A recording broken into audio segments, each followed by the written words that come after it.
And we're live. We're so live right now. Oh my God. Nothing's failed.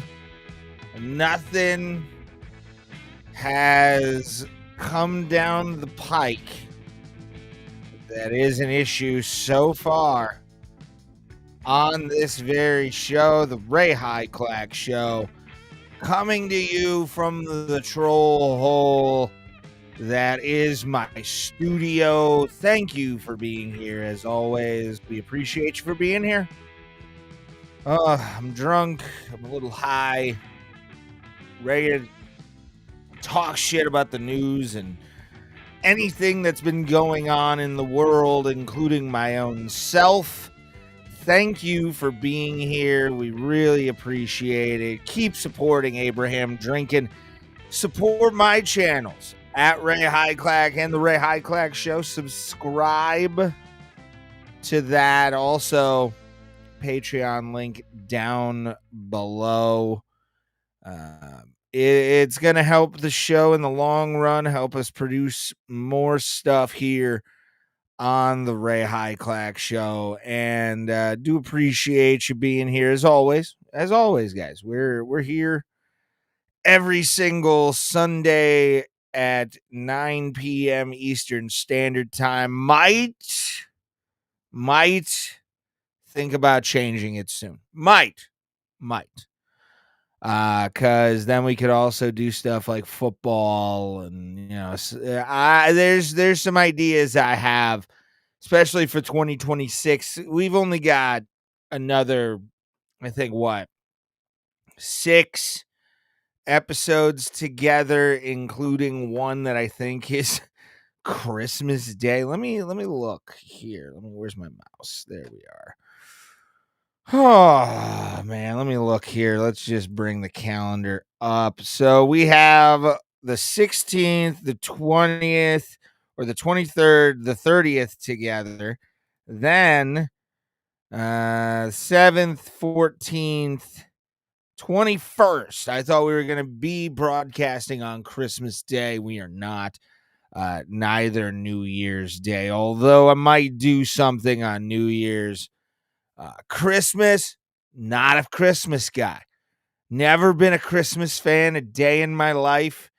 A lot of it more just as a personal thing. It's not the holiday itself. Like, I don't begrudge people for like being really into Christmas. And Mick Foley, a great wrestler that I'm a fan of, he is a Santa and Christmas freak. He can do it all he wants. I'm not gonna hate on him for it. Just not my holiday at all. It's just not. Too much bad stuff has happened on Christmas for me to where it's like almost comical. You meet that one person that doesn't like Christmas and you're like, what's your story? A lot of mine's just personal BS that happened in my life. That's why I'm a podcaster and stand-up comic. A lot of tragedy in these bones. So I'm also working on my 2026 predictions. I have 3 of them that are pretty locked in, solid, to either come true or not come true. So be prepared for those. We got another 8 weeks together for this lovely show known as the Ray Hyclak Show. Big things going to be coming as of January. We'll be doing every single month the premium live events. I don't know what they're going to call the numbered events for the UFC on the Paramount Plus app, but we're going to be doing live watch alongs almost every single Saturday. It's going to be some Saturdays where I want to take a break. I'm not going to lie to you kids. It's going to be one of those kind of just we'll wait till Sunday to talk to each other. Had a bad week, whatever. But I would say for 52 weeks of fights, you're probably going to get about 32 to 40 of them with me every single week, as long as here's where it's going to fall in, by the way, for that. If it's a day card and I am not working my full-time gig, then I'll do then I'll do a live stream. If it is like a 1 p.m. in like Riyadh or, Abu Dhabi, one of those Fight Island where it's just live, I will not be doing the show. Probably, more than likely, anything past 4, we're kind of pushing it. Or I might have another thing that y'all be very interested to be finding out about here coming up in probably the next couple months, probably 12 weeks. We will be, or I'll be announcing hopefully something soon. But like I said, we will be doing a live stream every single Saturday that I want to do it live here on the channels for the UFC, because I'm not going to waste the opportunity to do a live stream for the UFC numbered events when they're going to be included in $120 annual subscription.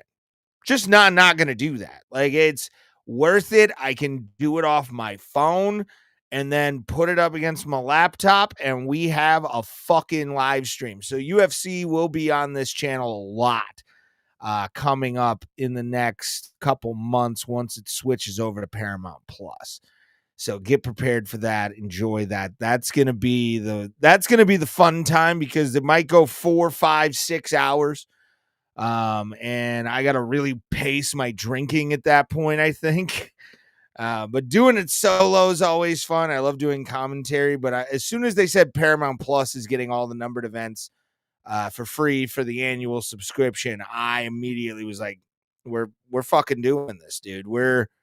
I'm paying the money, putting it down, and we're gonna fucking have live streams here for UFC. So we'll just have like a fight buddies kind of companion thing, fight friends, whatever you want to do. I don't have we call it main card madness on this channel.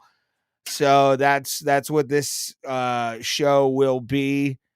Main card madness will be returning full time. There are, if you want to get into if I can fucking talk, I need to bring it down just a tad. But if you're a UFC fan and you like watching like Rogan's Fight Companions, I love doing them myself. They're a lot of fun, extremely enjoyable, especially when, I got music for it too. There's let me bring up the volume a little bit. Yeah, it's a 20. It's fun. I have this.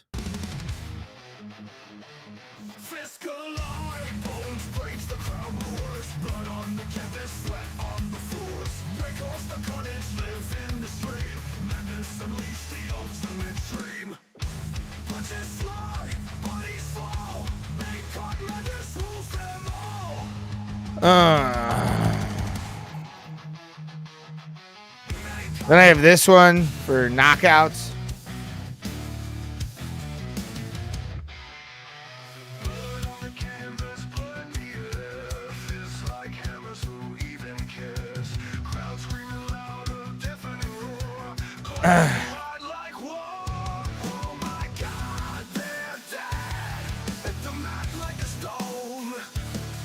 Yeah, this one, and then someone taps out.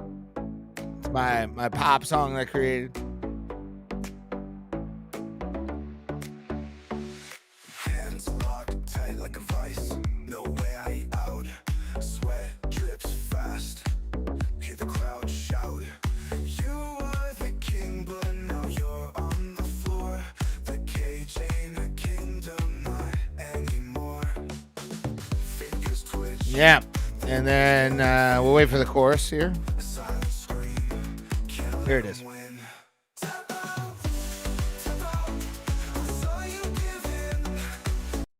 It's great. Fucking great time. Main Card Madness will be returning to the Ray Hyclak Show channel. Also, Ray Hyclak on YouTube. Abraham Drinking on Facebook. Ray Hyclak Comedian on Facebook, and also Twitch and X.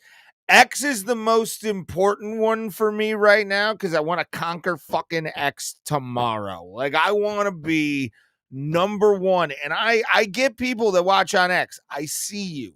I see you. I want you every day, every single day you watch this show on, or every single week you watch this on X. I want you to repost this fucking stream every single day. Just repost it after repost it. Make people sick of seeing it on your fucking timeline because I want to conquer this fucking app. I want to conquer X. There's a part of me that, like, the ultimate goal. We could be number one on YouTube. We could be number one on Twitch. We could be number one on Facebook for all the God's names. But X, I want Elon's money. I want to he's got billions. He just got $1 trillion from Tesla. Let's get some of this cash, dog. Let's get some of this cash.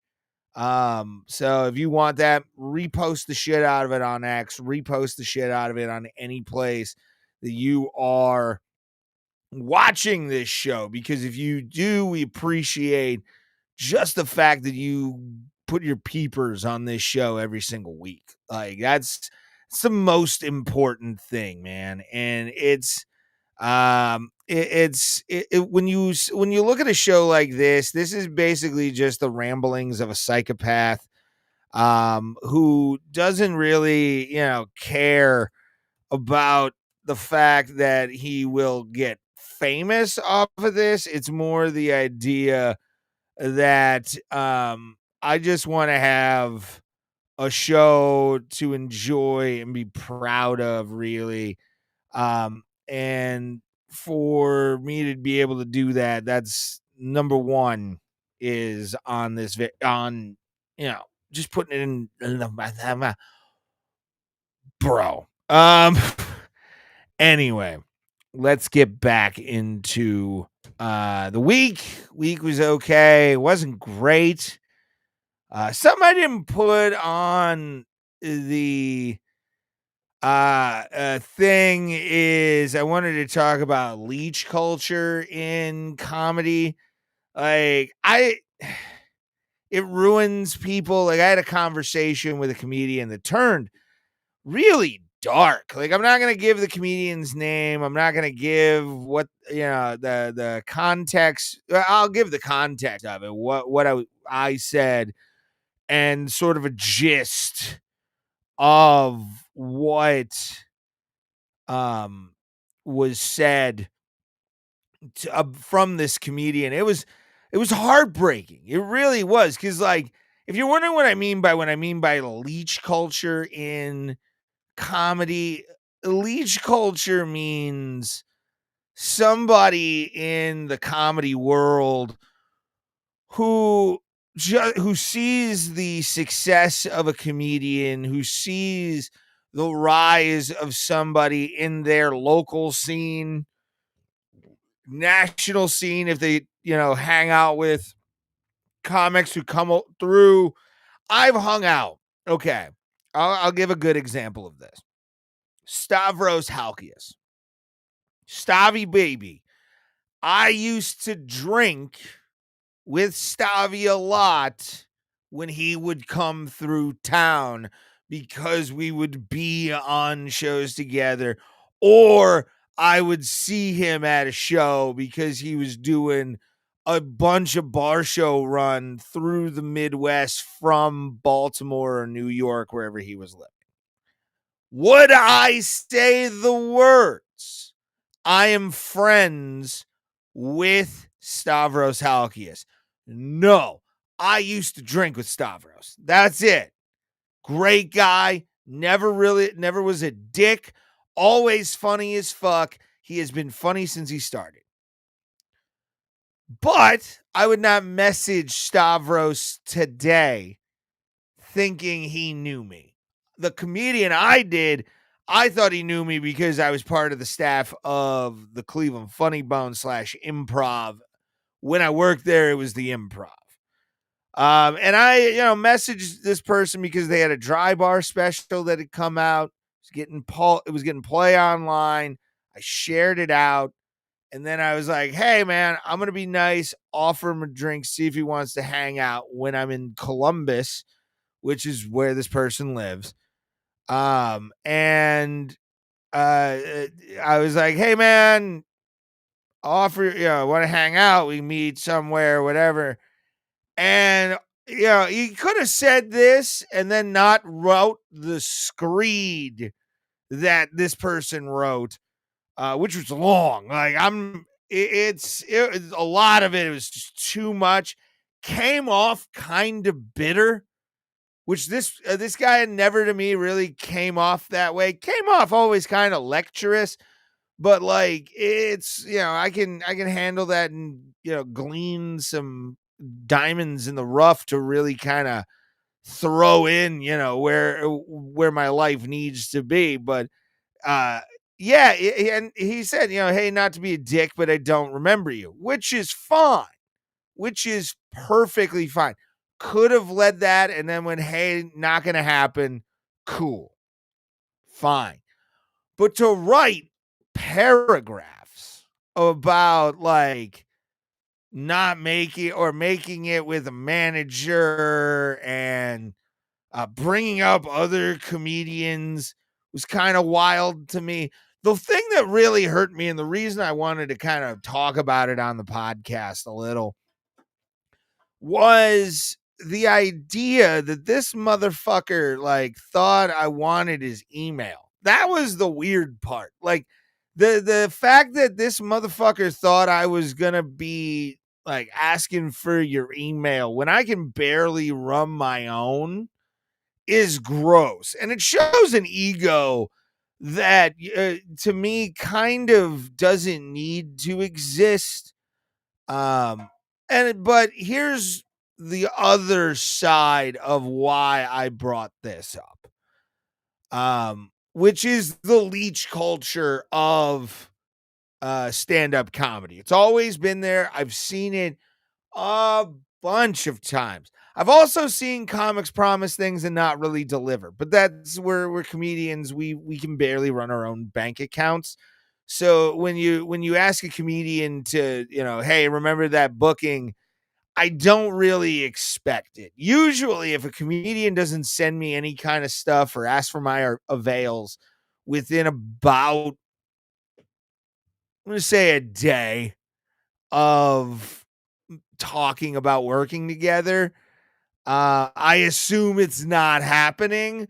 And even if I follow up and I don't get anything, I'm okay with it because I realize either the person's busy or the person really didn't mean what they said. And it's, that's fine. It's fine. I won't ask you for bookings anymore. I won't, unless you come to me for one. I won't come to you because I tried before and I don't want to feel like I'm bothering. So one thing about stand-up comedy is I care about bothering people too much. But it's kept me out of trouble so far. There's been some hiccups.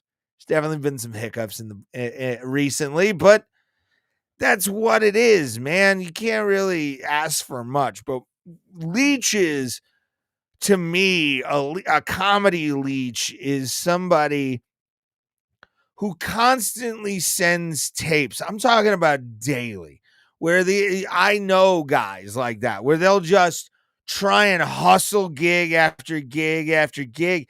And they're not the best comedians. They're usually also the hustler is the like early on comedian who's like a year in, doesn't really understand how to be social in stand-up comedy, wasn't really like brought up in it. They just want that booking. They want that money. That's what they want the most out of the idea of getting said booking. And that's never a good thing. It's never a good thing to have. because a lot of times it'll get you blacklisted. Some club promoters or club bookers aren't really that kind of person. They'll just block your email.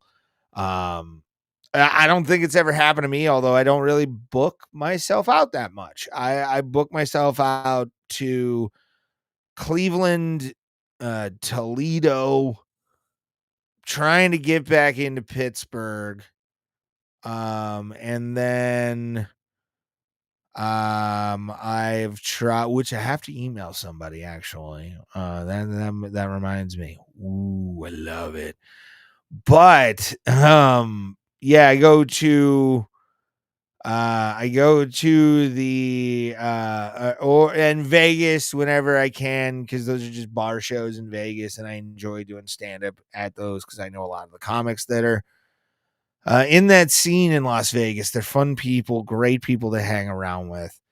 And it's the local scene in Las Vegas is amazing. Like if you don't really know where to look and you don't know how to really get the vibe check in Las Vegas for like local comedy, it's a lot of fun.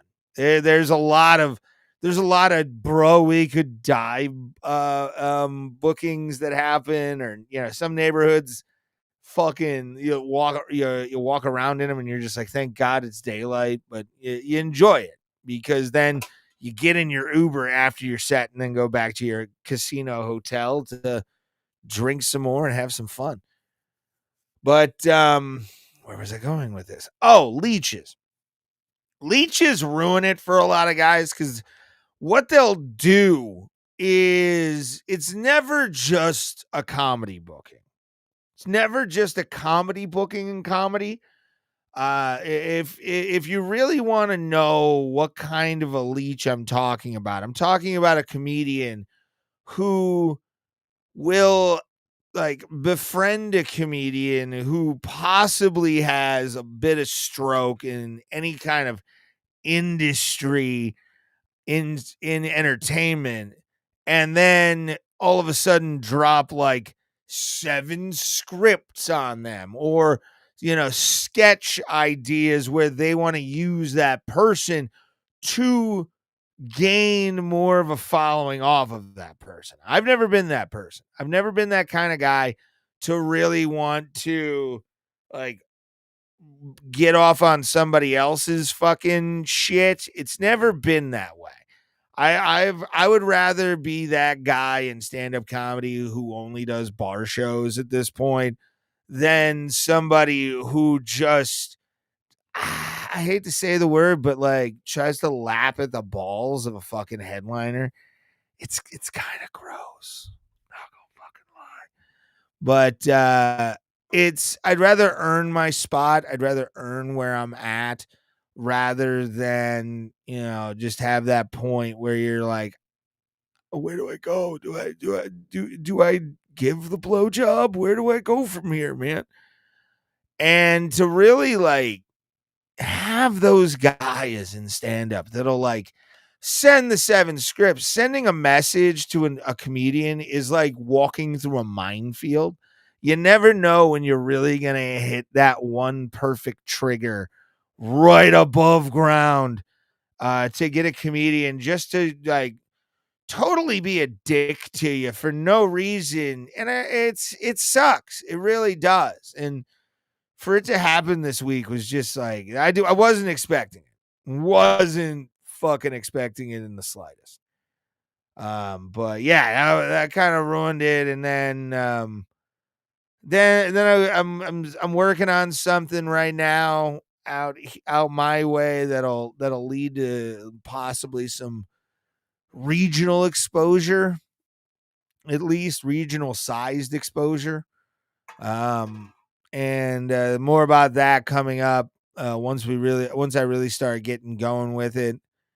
But yeah, nothing really this week was much mentionable. Just kind of hung out, did nothing. Played some video games. Been really working hard on my Scally Bandit channel on YouTube. Go check that out at Scally Bandit. That's my video game channel. I'm probably gonna hit that up right after I do the show here, right after I finish up at 10 here, 10:30. So you got me for probably another hour hanging out with you. Thank you for being here. Drop a like, drop a share. The share is going to be a big one, and a comment. Comments are another big one. Really help us with the algorithm to boost the show. And as always, thank you to Abraham Drinking for letting me abscond with their channels for an hour and a half every single Sunday, 9 p.m. Eastern Standard Time, right here on the internet. Ah, man. Take a drink real quick.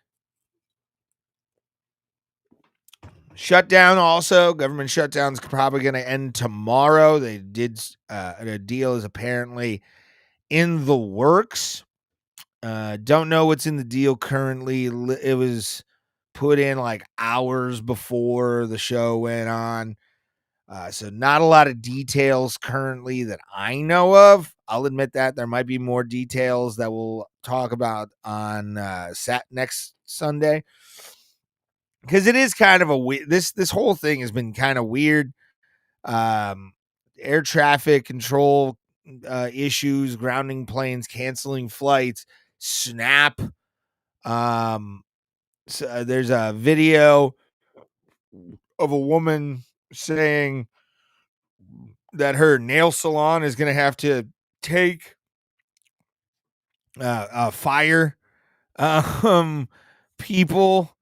Let me bring this up. I'm not joking when I say this is an actual video. I saw this and was like, how the hell did we get here? How the hell did we get here to where saying this part out loud? This is having. Oh, wait. Let's fix this on the thing here. I drop myself.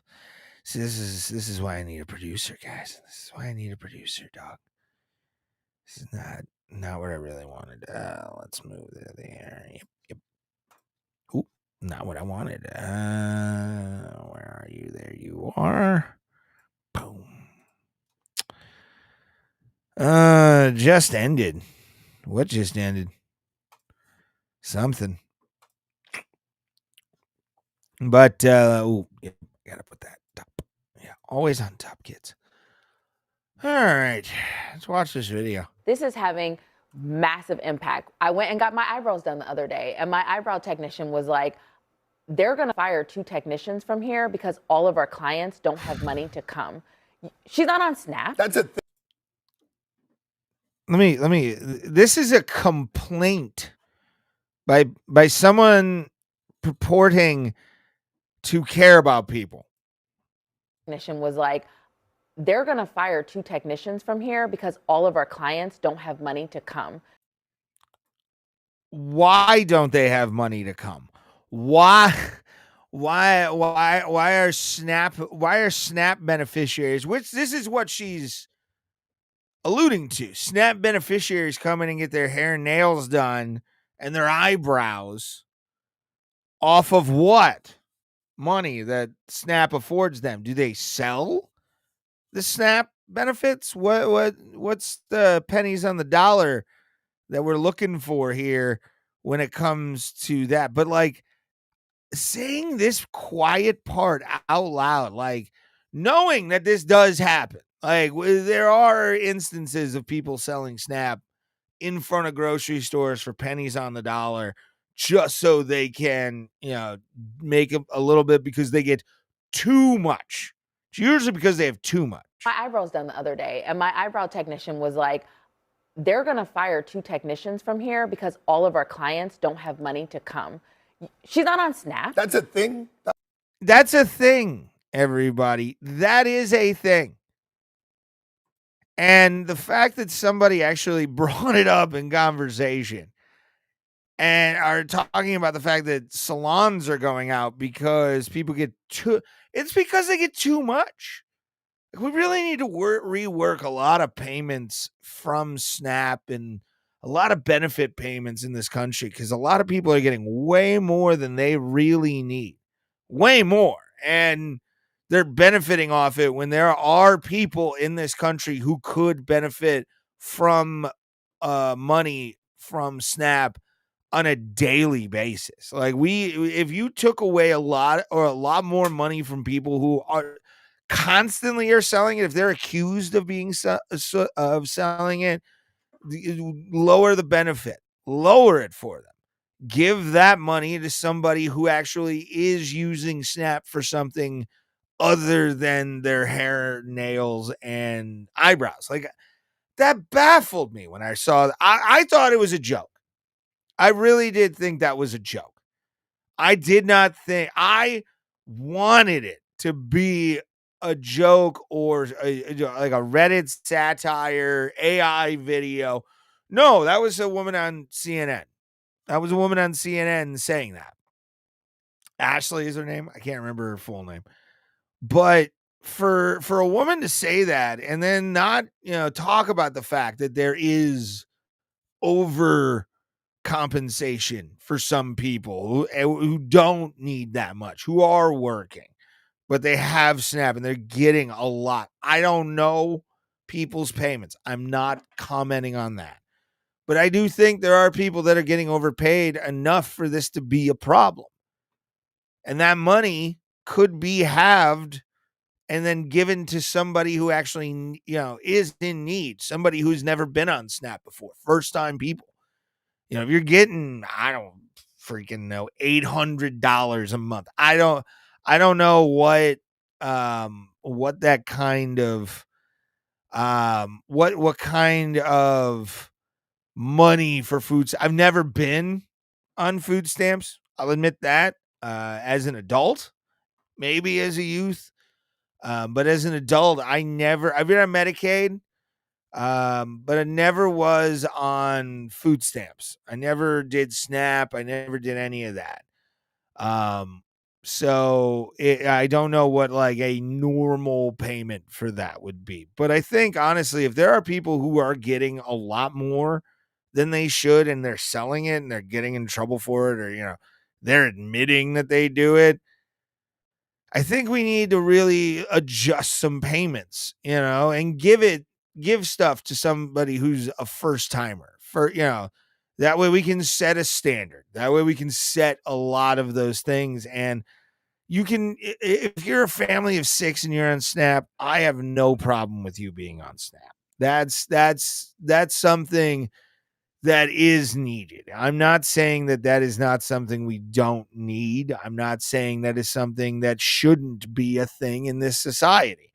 But if there is fraud, there is a lot of people who are selling, and to me, a lot is more than one.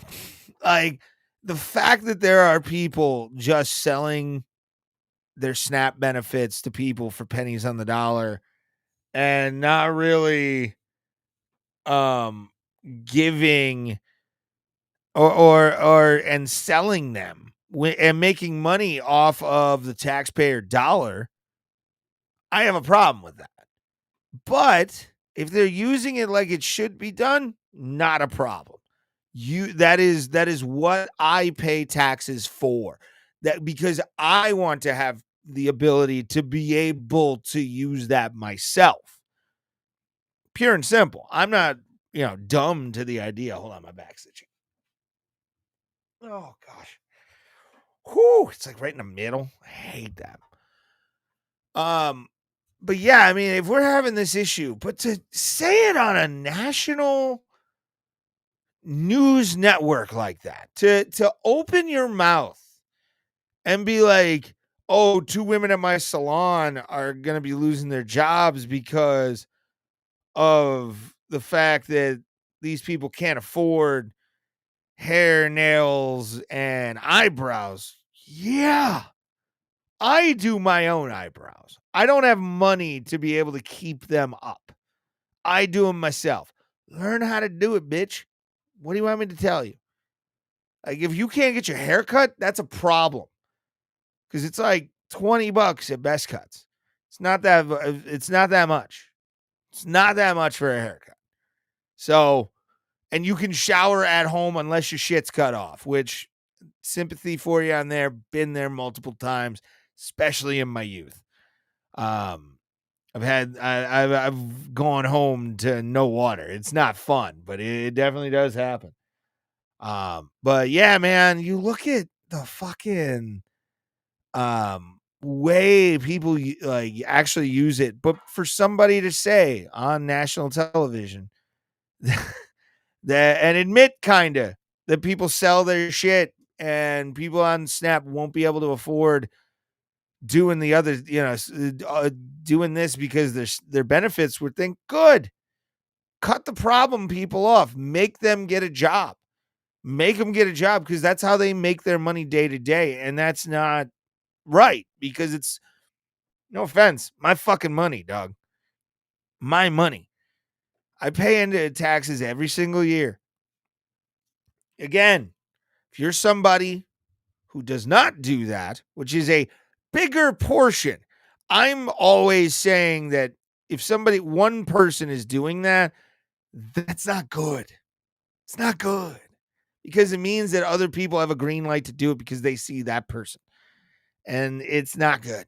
Not good. And it really does hurt this country because it takes a lot of other people off the rolls because they can't afford it because they're sending those people hundreds of dollars a month for food stamps, and then they use it on stuff that they don't think or sell it. It's terrible. So I'm glad that they ended this and we can all start going a little bit more forward with everything. I'll go through more of the details through the weeks and through the week and we'll talk about it next Sunday in full with the end of the government shutdown. Finally. Oh, and then a thing I wanted to talk about, and then we'll get into Ronda Rousey being a total cunt bag. And then I'm going to end on GTA 6. I'm going to end on GTA 6. That way I can make some reels off of it because I'm pissed. I'm fucking pissed. But I do want to talk about Ronda Rousey shit talking Joe Rogan.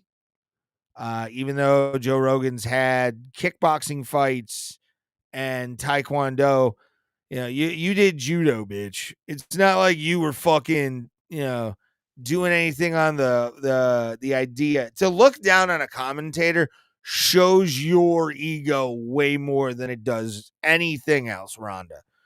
But we'll talk about that more because I have the video as well, which I will shout out to whoever that was. Let me kind of bring that light down. There we are. Cool. Yeah, let's talk about Zoran Mamdani winning in New York. I'm gonna do a quick thing on it. It's not gonna be the whole show. I don't really want to give a lot of time to it because it's so fresh. We don't know what's gonna happen. We don't know how this is gonna happen. Not a fan of a lot of things he's saying on MSNBC, like the George Stephanopoulos interview after he won. The speech after he won was kind of dark and dystopian, from being honest. And bitter. Like, you won. Be gracious in victory if you're gonna want to get reelected. It's not a good look. Especially calling out Andrew Cuomo, using Mario Cuomo's quote, can't off the top of my head, I'm too drunk to try and remember. But it did have Zoran Mamdani is the mayor of New York City, and I'm interested. Let's see what happens.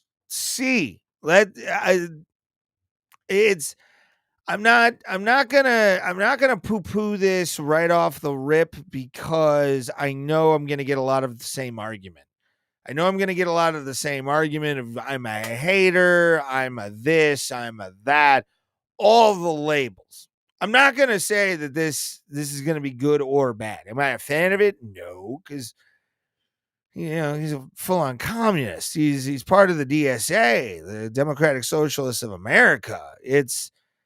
I don't understand why people would look at that title in this country and go, that works, But people voted him in. This is their choice. New York City is been teetering for a while post Bloomberg. Bill de Blasio fucked that town up, which is not even his real fucking name. His real name isn't de Blasio. I think it's like Wilhelm something or other. He's a carpetbagger with a false name. What's Bill de Blasio's real name? Hold on, Bill de Blasio, real name. There we are. Warren Wilhelm Jr. is Bill de Blasio's real name. So, like, he was the real nail in the coffin in that fucking city for a while. His ex-wife took a lot of money that just disappeared. Again, lying already. His name isn't Bill de Blasio. He wanted to sound Italian, which is odd. Why would you want to do that? But the race between Cuomo, Sliwa, and Mamdani. I've read a lot of things that people were shocked that Mamdani was going to become mayor of New York City. But I also listen to a lot of people who have their ears to the ground in that city, in New York City, podcast wise, live stream wise, shows I watch weekly, shows I listen to weekly on like WABC out of New York City. I really paid attention to this and nobody was surprised. The only people surprised, I guess, in this whole thing was the fact that Curtis Sliwa stayed in the race as long as he did. He stuck until the end. Like, he stuck until election day as the Republican candidate instead of getting out of the way for Andrew Cuomo. This dude talks about SNAP benefits when he lives for free at his mom's and doesn't pay for groceries. Oh, well, I do pay for my own food, so I don't know about that, pal. I do pay for I keep myself fed. Not the healthiest boy in the world, not gonna lie on that, but I do keep myself fed. If you're hurting, sorry, bud, sorry. But yeah, man, this whole race was kind of odd because Sliwa came in as the Republican candidate wearing that fucking beret. Oh my God. I'm a wrestling fan. I remember when the Big Boss Man was the Guardian Angel in WCW. Thought the Guardian Angel gimmick was stupid because they took the cop gimmick and basically just put a red beret on top of him. And when, see, this is the red beret and he's coming up with Curtis Sliwa, all this stuff. Curtis was not to be taken seriously in any single way, shape, or form. Andrew Cuomo was really the only guy in this race to challenge Mamdani. But the younger generation, especially Gen Z, has become more socialist minded without understanding or looking back at history, thinking it can be done again. I've heard this constantly. Don't understand the logic. Where in live debate, you'll always hear people who claim to be socialists say, name a socialist country, and then a socialist country is named, and then they're like, well, that's not a socialist country. That's a dictatorship, without realizing that a socialist dictatorship is a thing, including one that hosted the Olympics in 1946. So, or 1943? 1943? Hold on. I think it was 43. Berlin Olympics. 36. Jesus Christ, I'm so off. Anyway, I'm wrong. Whatever. 36 Olympics were socialist. It was in the name. And Yeah, man. It's I'm not surprised that this has been like uh gen or millennials and um millennials and also Gen Z have been really kind of pushing towards more socialistic thinking. And we've had some things that people ignore in this country. You had the grocery store in Kansas City, that's a big one, which they're trying to do in New York. Fall out. I don't know, whatever. I'm gonna look like I'm under interrogation. Um, but yeah, San Francisco or California with their programs that are out there. And then even, these programs that have been just bloating for years and years off of taxpayer dime. Um, it sucks. It really sucks to say, but I think at this point, a reshuffling would be nice. But I don't think socialism can work on a national scale. Local scale, it can absolutely work in the United States.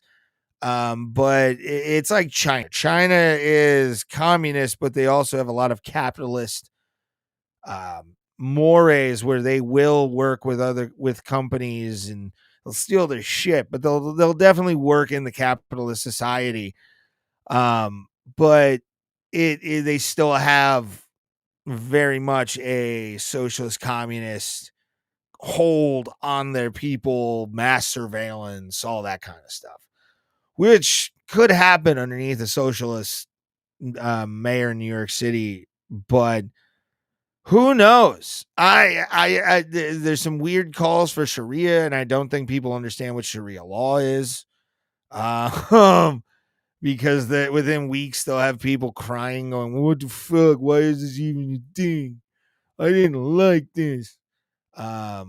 If it goes bad, if you get a bunch of people who can be able to do it, but I said in a comment the other day when someone was talking about people being anti-socialist, there is over 200 years of history of socialism not being the best system for people to live in on a purely singular level. Like, it just can't all be socialism. You have to have some capitalism. You have to have some more agrarian things that go along with sharing of wealth, welfare programs, and the like. But pure socialism will never work. Because there's too many people on this planet. You need a way lower population for it to happen. And even smaller countries have never really, been able to work out those socialistic views. And again, look at the Soviet Union. You want to ignore history, you can ignore history, but the Soviet Union did exist and they did build a wall through Berlin. So good luck to Zohar Mamdani. I'll be watching January 1. Be watching January 1 to see what happens. There's a lot of stats going to be thrown out on this show with him. And I want him to succeed because it's New York City. It's our biggest financial hub. It's the place that, is up 24/7 post COVID. I think it's open 12 hours, but it used to be open 24/7 and was a hotbed of culture and everything like that. And if the culture's going the way it's going, then, I'm going to enjoy 2026 before it's all over, But again, I'm not wishing any bad on this administration, but a lot of the promises I don't think he'll be able to really do because he's got to go to the House of Representatives in New York. He's got to go to the governor, Kathy Hochul, who has said that she's not going to do any of the stuff that he has talked about when it comes to raising taxes because she understands that the business base has to be there. Because the one thing I always like to say nowadays is the Margaret Thatcher quote, which is, socialism works until you run out of other people's money.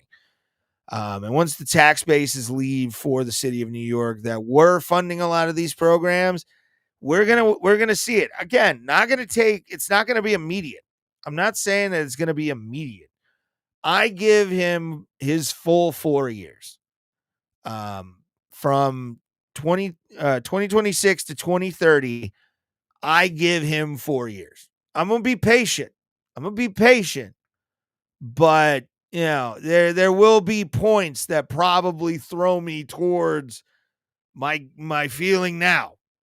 Willing to be wrong, but again, as an outsider, I don't go to New York a lot. I don't have any stake in this. Just as an outsider, it looks weird. It looks strange. Very strange to have somebody who's an open socialist as the mayor of a major city like New York City. This feels like, something that Stalin would have tried to do years and years ago, but never really got the chance to. We'll see. Let's move on to Ronda Rousey, because Ronda Rousey kind of made an ass of herself recently. Let's go to my videos. This is having massive impact. I gotta delete this shit. All right. Where's my shit? There it is. Let's do screen share.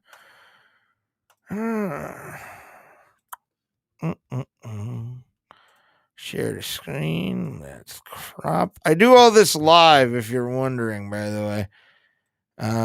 So let's hear this video of Ronda Rousey talking shit on Joe Rogan.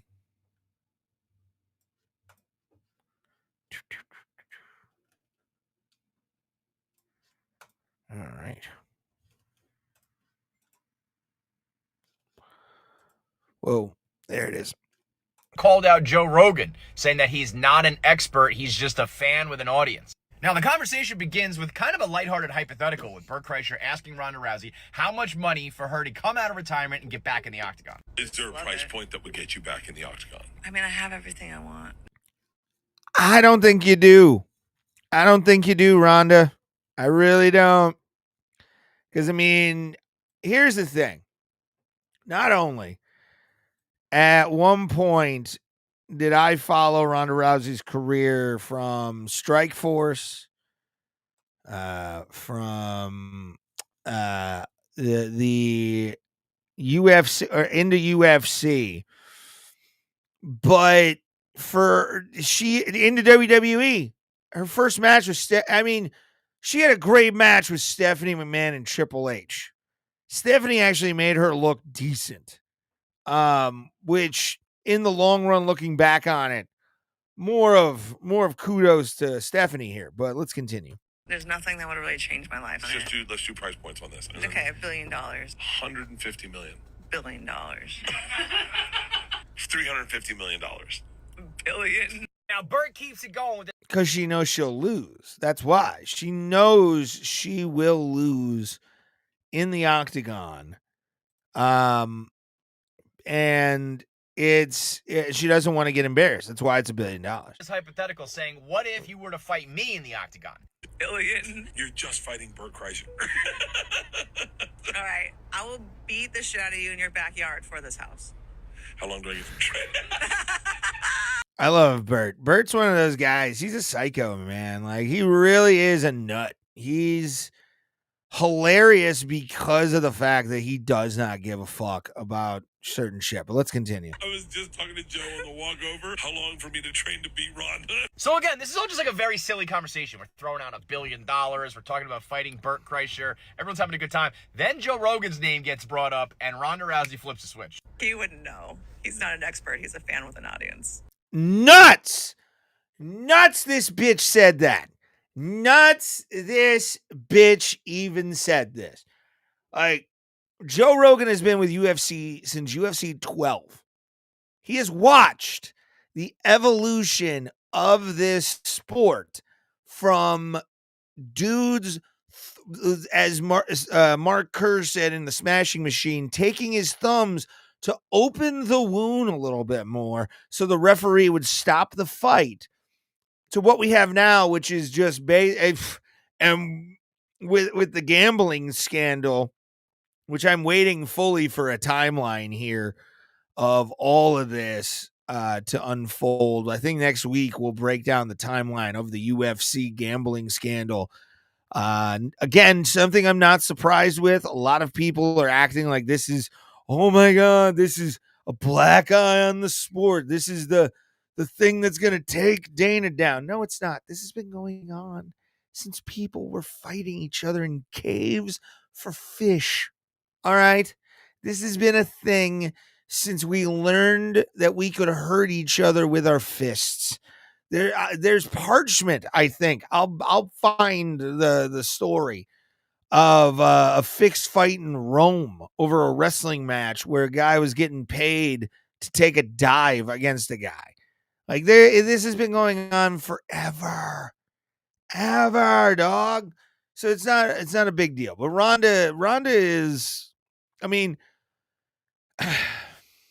Ronda kind of did the worst thing she could have done for her career by like talking so much. If she would have held herself back outside of being the ass kicking, badass Ronda Rousey, baddest woman on the planet, she probably would have never had an issue ever with fans. She overstayed her welcome in the WWE. I think she stayed a year too long. I think she was with the WWE for like 3 years off and on, and would just show up randomly, like she thought she was Brock Lesnar when she wasn't. You can't be Brock Lesnar. I'm sorry, you can't be the female Lesnar and like expect and have people like want to see you a lot. Brock comes back sparingly, and also should, especially after all the crap that's been going on with the sex scandal. But let's continue. That's interesting. Is that how you feel about you? Yeah. Never fought. He fought Taekwondo, right? Never fought. That's not fighting. He fought in boxing or kickboxing, you dumb skank. Like, what the fuck, Ronda? Why are you acting like you're so much more above this than you like? No, I'm sorry, dude. You were Ronda Rousey. You at one point were one of the sickest human beings on planet Earth. You ran through people. You literally ran through people. You would hip toss somebody and then pound their face in with your fist and then go home. You were awesome. You were something. You were a fighter in the UFC that everybody liked. Then you lost. And then when you lost, showed your true colors. Showed your true colors after the Holly Holm fight. I'm going to say it. Ronda Rousey, this Ronda Rousey we're seeing right now, this fucking thing, this media grubbing fucking, I don't even know what to say. That's even more disrespectful than just, attention seeking. Saying something that dumb is just, I mean, again, Joe has talked about not wanting to fight, but loving fighting. There's a lot of us out there that have never fought. I'm one of them. I've never had an actual professional or amateur fight a day in my life. Do I love talking about mixed martial arts and combat sports? Yeah, because I've loved it since I was 12 years old. Now, am I on the level of a Max Kellerman or the guys that were on HBO boxing back in the day? No, I am not a Jim Nance. I am just me. I am a guy, Mauro Ranallo, I will never be, but I like talking about combat sports and doing play-by-play for it live online. It's fun. It's a way I can satiate that thing. But for her to just say that because he never fought, even though he has kickboxing matches to his name, she just wants to go down, thing because he said something bad about her, probably. Let's finish this out. Stop fighting.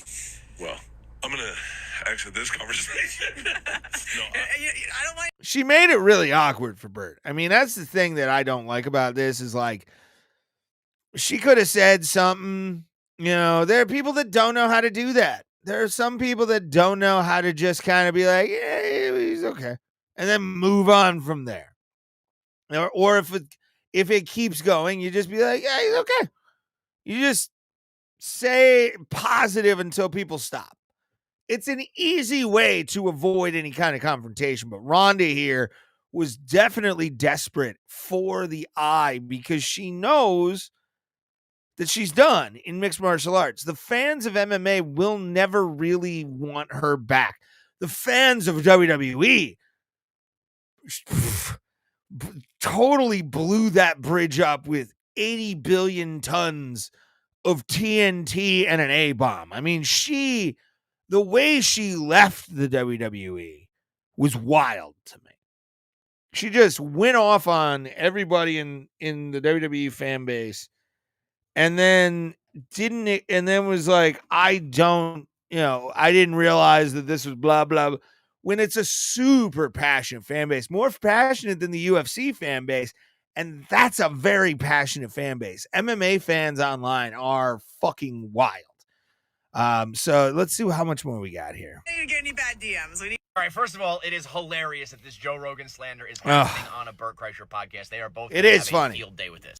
Secondly, one of my least favorite tropes in all of sports coverage and media is the idea that if you never did the sport, that you can't be an expert or an analyst or speak on. It's the most idiotic crutch in all of sports for athletes to shoot back at analysts saying that you never did it so you can't speak about it. When in reality, I think it's the total Shout out to opposite. Barstool I think Sports, more by often the way. than not, it's a natural athlete that can step on the court or on the field or in the ring, and they just do it. Whereas the people who actually aren't the professional athletes love it and study it and talk about it and analyze it and discuss it. I mean, of course, it's always going to be a trump card for an athlete to play on an analyst. I did talk about it, but it's just so lazy. Like, how about you prove him wrong? How about you explain why his critiques are incorrect? Rather than just say, you're not allowed to talk about it. Bottom line, there's only one way to hash this out. We need Ronda Rousey to step in the ring with Joe Rogan. And we're apparently going to need like $2 billion to make that happen. The easiest way to make that money? Get on Kraken, the world's easiest cryptocurrency. Boo with your advertisement.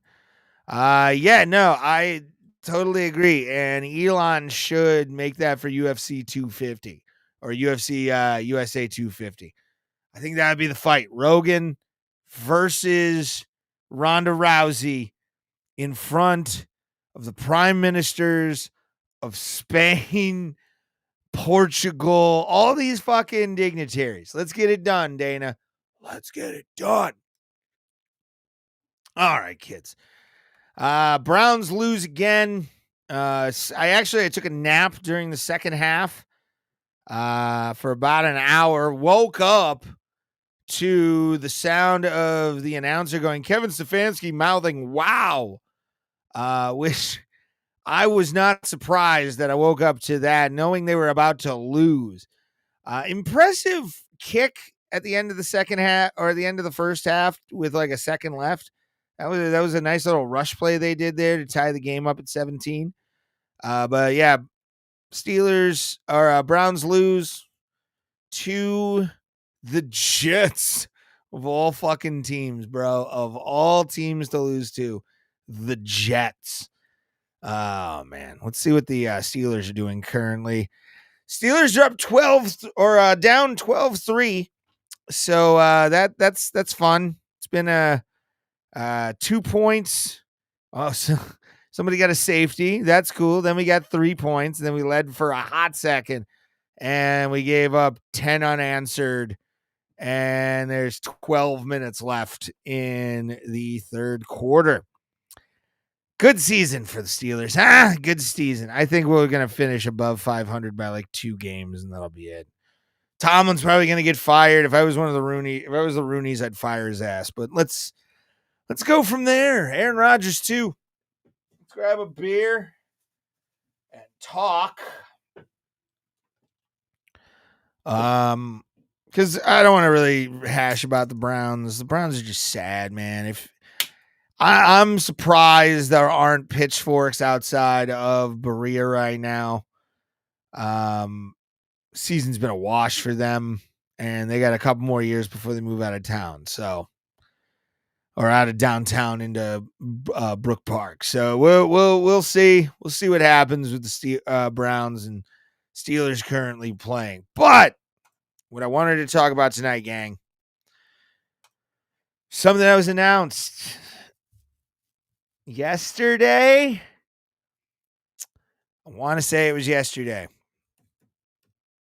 And it's the top story of this fucking goddamn show. And it's the delay of GTA 6.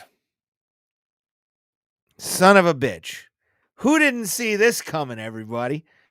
Who didn't see this coming? Who honestly, among anybody, thought we were going to get GTA 6 when it was going to be? And they're doing it for Black Friday. Like, they're doing this for the holiday. They know they're going to get the most amount of money off of this by being on November 19th. Because it's right before the fucking holiday. GTA 6. I need to remember GTA 6 release date. When is GTA releasing? Yeah, November 19th, right before Black Friday, right before everybody gets fucking money to really spend after all this. They're gonna try and get that turkey money next year by delaying it until right before Thanksgiving of 2026. I'm fucking tired of it. Like, I'm not happy with this, and because they gave us such an awesome fucking trailer. I'm gonna play the trailer for you guys right here. Yep, as long as it's paused, we're good. I can crop it. This is why I need somebody. This is why I need somebody, guys. Crop it.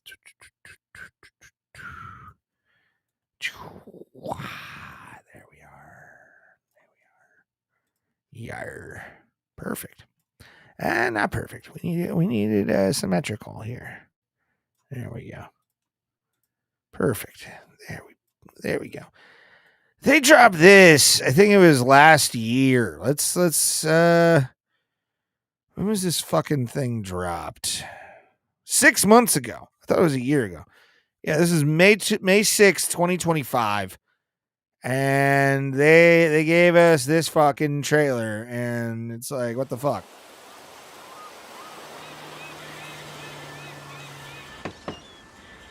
What you doing up there? I'm just fixing some leaks. Seriously, dude, you got some time on your hands. I got some properties with paying tenants. Oh, that's why you came by? Just go get me my checks. See you, Brian. Love you, Jason.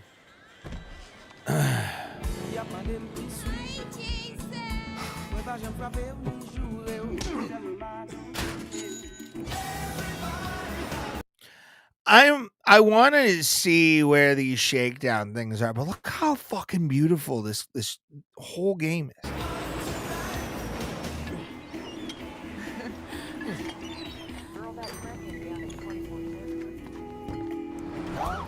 Like nuts. I'm here for Lucia Caminos. She's supposed to be. And then Lucia. What's your name? Who my personal thought on the male guy, the male protagonist is what's his name? Fuck. Characters. Jason and Lucia. I think Jason's gonna be a cop. Jason Duval. I think you heard before. He might have. Hold on. I actually gotta bring this down real quick.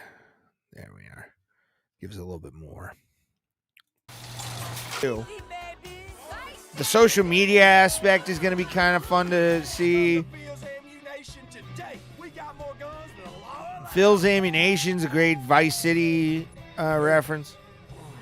She's doing community service. The fucking boats. Real quick. I cannot fucking wait. Where are they? See if I can. Let's go back a little bit. The stunt races with a boat that's here is going to be fun. With you get to do airboats. Like fucking airboats. Look at these. Oh, look at it. Look at that airboat. I can't wait. Can't wait for the airboat. I hope it's just graphical stuff that they're really fucking with. And you can jump on cars, which is cool. That's going to be kind of a fun mechanic to team up with people. Oh, GTA 6. We've been waiting for so long for this game. That's a lie. Sucks, man. It sucks. Really does suck. Because like I was looking forward to buying the game. I'm getting a physical copy when it comes out. I'm buying a collector's edition. I'm doing it because GTA 5 came out 12 years ago now. When did GTA 5 release date? 2013. So yeah, 13 years ago as of last month. 2 months ago. It's time. It's time for them to fucking release this game 13 years later, 2026. Kind of strange that I was 23. I was in a really tough spot in my life when I was 23. I wasn't playing GTA 5. I played GTA 5 for the first time fully online during the pandemic, because I went to hang out with a guy I knew, and we played GTA races for hours and hours and hours and hours, getting lit up, drunk, and racing 16 people at a time over and over again, long waits. And GTA Online now is just trolls. I mean, it's just straight up rage quit trolls, trolls that'll hold hostage lobbies. It's gotten toxic a lot more since the pandemic was over, for sure. And it's I don't like the fact that it was delayed so long. Like, we got a couple more months until we could have actually had that. I think they're going to release a trailer on the 25th of May to kind of make up for it, because it was supposed to be released. Oh gosh, development, blah blah blah blah blah blah blah blah, promotion, blah blah blah blah blah blah blah. October, November, later now. Distribution May 26th. I'm looking at it right now, the date. May 26th was when Unite War. That's an interesting one. Yeah. But it's. Do I think they need a little bit more polishing? Hopefully on the online portion. 13 years of developing this game for Lord knows what different hardware. Lord knows what kind of pressure this game is going to put on PS5s. But man, I'm just kind of pissed off because Rockstar's been holding this over us for over a decade, and for them to just fucking blue ball us for as long as they have.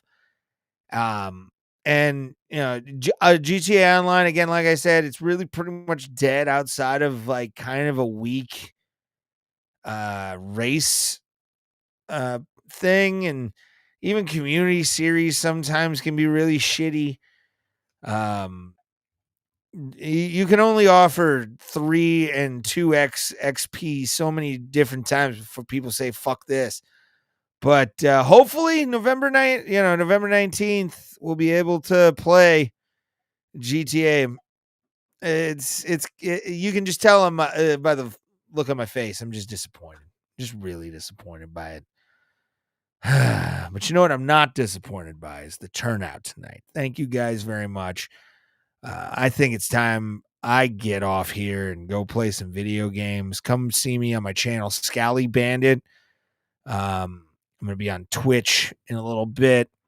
So come hang out probably around 10:45. Thank you guys for being here. Much appreciated.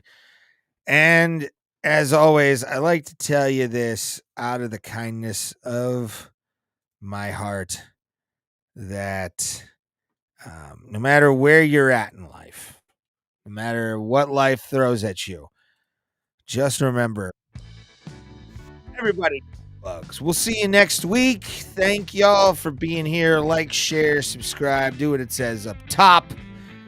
And see you next week, folks.